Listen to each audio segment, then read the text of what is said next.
There's a place in your house where it's cool to chill, get some me time, or even cook a meal. It's your kitchen, mofo, ain't no time to slack. So just grab yourself a penny and let's work that ass. If you're scared of this place, ain't no need to bother. Just lay down your weapons and pick up another. Hi guys, how's it going? Welcome to My Virgin Kitchen. It's my third Australian recipe in a row, the last one of the three-legged series. Yeah, the first one was pavlova, kiwi fruit pavlova, very nice. Lamingtons yesterday with Phoebe, very nice again. And the last one is Australian meat pie. Now this is a super quick version. There are loads out there, take about 3 or 4 hours. This one should take about 40 minutes max, okay? It's quite intense with the ingredients, and I'm actually making this for my in-laws, so it's going to be added pressure. Here are the ingredients. I just see there's quite a lot there. Bit of Australian theme there with the barbecue sauce as well. Loving it.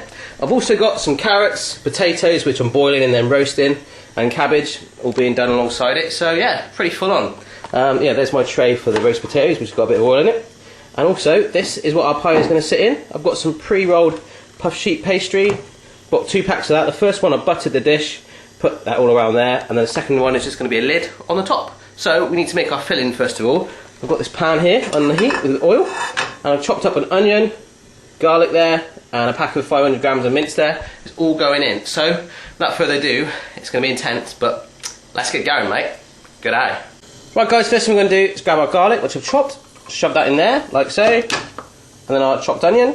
That's just 1 large brown onion. And then grab our meat, like this. Shove that in there. And we want to cook this for about 5 minutes until it's all brown, and then we need to add some other stuff in it, okay? So just cook that all through, break it all down. Loving it. Right guys, that's looking nice and brown. Now I'm just going to add in a tablespoon of corn flour. Cool. And now we want to pour in our beef stock.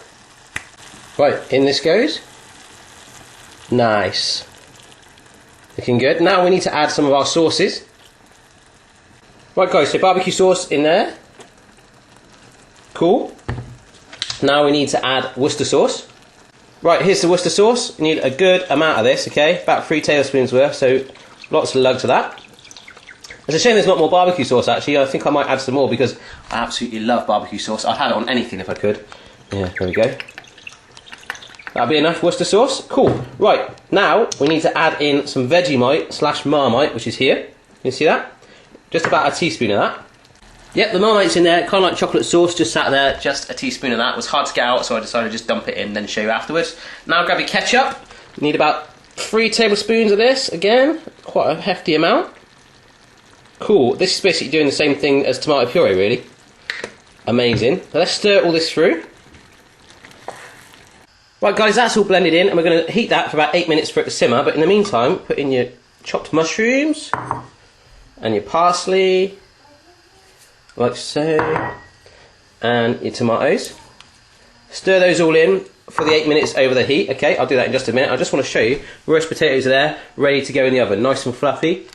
Loving it. Woo! Right guys, that is roaring away there. It's been about 8 minutes. It's nice and thickened. It smells amazing in here, and I've got a blocked up nose, so something is doing its thing down there. I'm loving it. Anyway, we're going to take it off the heat now to cool down, and then we're going to pour it into our tray with the pastry in, and then we're just going to put a lid on it and shove it in the oven. How easy is this? Oztastic. Right guys, the meat's just cooling down. I've whisked up my egg there. I'm just going to brush the edges with the yolk, okay? And then when we put the lid on, it should join together. And then we're going to brush the top of it as well with it to give it a nice golden finish. Hopefully this will make it, make it a little bit more fancy. So do that. And then I think we're about ready to plonk our meat in.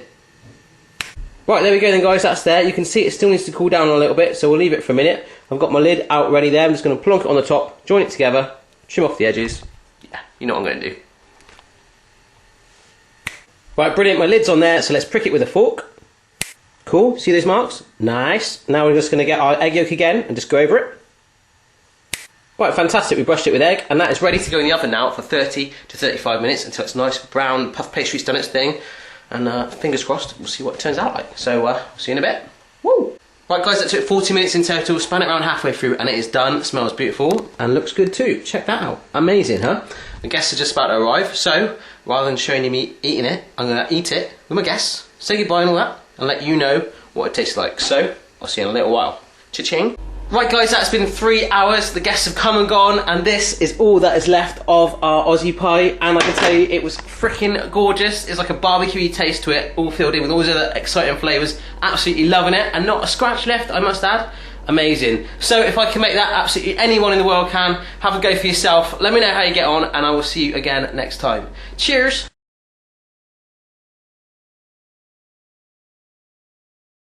High five.